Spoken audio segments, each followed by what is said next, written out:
Bene data nshuti zanje mudukurikirana kuri no rubuga rw'ishene ya Sabanegwa TV, amahoro y'Imana abane namwe. Twagomba dusangire ijambo ry'Imana dusoma mu gitabo c'ubutumwa bwiza bwa Yesu Kristo uko bwanditswe na Matayo igice 5 ku murongo w'indwi. Havuga ngo hahigwa abagira imbabazi kuko aribo bazozigirirwa. N'iri jambo ry'Imana. Yesu ngo yarabonye ishengero ryinshi cane rije rimukurikira, ngo ryari ishengero ryinshi cane rije rivuye i Galilaya, i Dekapoli, n'i Yerusalemu, n'i Yudaya, ngo no hakurya ya Yorodani. Baje bamurondera bamukurikira bafise inzara n'inyota byo kumva ubutumwa bwiza. Yesu rero ngo abonye iryo shengero aduga umusozi, aricara yanzika kuvuga, arabigisha, arababwira ati hahigwa abatuntuye kuko aribo bazokwirurwa, hahigwa abatekereza kuko aribo bazoragwa isi, hahigwa abafise inzara n'inyota vyo kugororoka kuko aribo bazohazwa. Harya rero ku ndwi havuga ngo hahigwa abagira imbabazi kuko aribo bazozigirirwa. Iri jambo twagomba turisangire bene data, dusangiye uru rugendo turimwo ruja mw'ijuru. Mu bisanzwe tugizwe n'imbabazi, twese tugizwe n'imbabazi. Nta muntu yovuga ngo imbabazi ntazikeneye, oyaye imbabazi nizo zitugize, haba mu muryango, haba mu kazi, mu buzi dukora, haba muri famiye, burya tugizwe n'imbabazi. Imana rero idufashe. Turabona Yesu mu kuduharira, mu kuducungura yatugiriye imbabazi.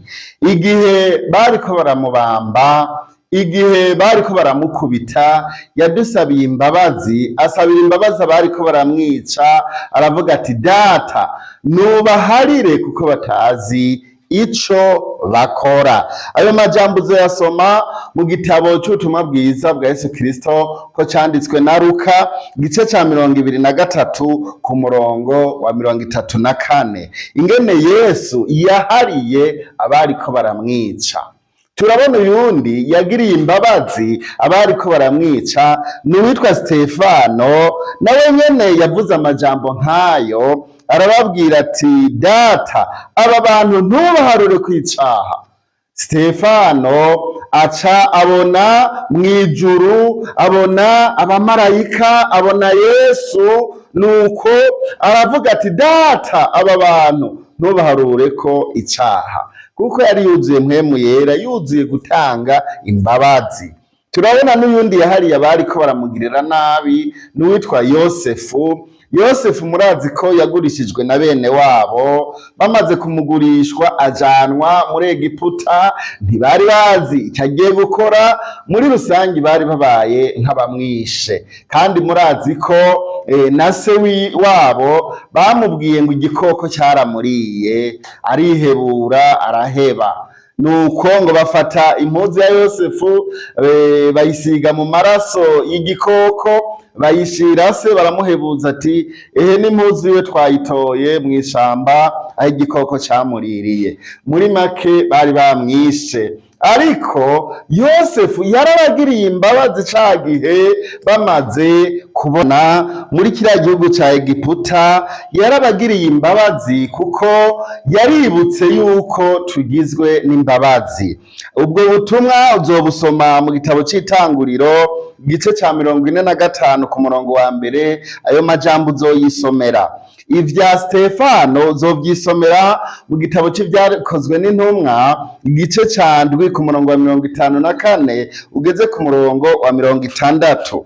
Mu bisanzwe twese tugizwe n'imbabazi, guhana imbabazi no gusabana imbabazi, gusabana imbabazi no kuzihana. Mu buzima busanzwe aho tubaye bisaba ngo dusabe imbabazi iyo hagize ico twakosheje, kandi iyo dusabye imbabazi nawe azitange. Mu rugo, mu miryango, aho dutuye, ku buzi dukora, aho dukorera, hose iyo hagize igitagenze neza dusabana imbabazi, kandi usabwe imbabazi azitange. nuko rero ahari imbabazi ijuru riba ryahagerereye. Niko tubibona akarorero, iyo uhejeje kwihana, iyo uhejeje kwatura, iyo uhejeje gusaba imbabazi Imana, wumva mu mutima uruhutse, ukumva hari ibintu byugurutse muri wewe, ukumva ubwiza bw'Imana burakuzuye kuko uhejeje kwitatura n'Imana. Muri make iyo dusabye imbabazi tuba turuhutse kandi tuba tubohotse, kandi n'uwo tuzisabye nawe nyene acabohoka akumva amahoro. Nagomba ndakubwire mwene data, utanga imbabazi kandi nawe wakoze ico caha usaba imbabazi. Abantu benshi bagiye bumva intahe z'abantu batanze imbabazi. Umuntu akakugirira imbabazi waramwiciye umuntu, akubahuka akabasaba imbabazi, akubahuka akagusaba imbabazi akavuga ati mwene data umbabarire nije nakwiciye umuntu. Wiciwe nawe akavuga ati ndakubabariye, kuvyatuye ukavyihana ndakubabariye. None ga mwene data, umuntu arinze aharira uwamwiciye umuntu, ni kihe kindi kintu toharira weho? Hari abantu rero banka gusaba imbabazi, hariho n'abandi bantu banka kuzitanga, ariko si uko byari bikwiye kugenda. Twari dukwiye twebwe twese kumva dufise umutima uca bugufi usaba imbabazi, kandi nabo twakoreye ikibi bakumva ko botanga imbabazi. Nuko ivyo nivyo Yesu yavuze ngo nimwagiriranira imbabazi mukaharirana, niho benshi bose bazomenya ko muri abigishwa banje. Rero abantu b'Imana bagizwe no gusabana imbabazi kandi bagizwe no kuzitanga. Igihe kimwe Petero yarabajije abaza Yesu ngo mbega mugenzanje niyancumurako nze ndamugirira imbabazi kangahe ku munsi? Yesu yamubwiye ngo, Petero yamubwiye ngo jewe sinkubwiye incuro indwi, ahubwo nkubwiye indwi ku ndwi incuro 70. Ni ukuvuga ugwije neza ivyo biharuro, ni indwi kugwiza indwi ni 49, 49 ukaca uyigwiza 70 uca utora incuro 3430.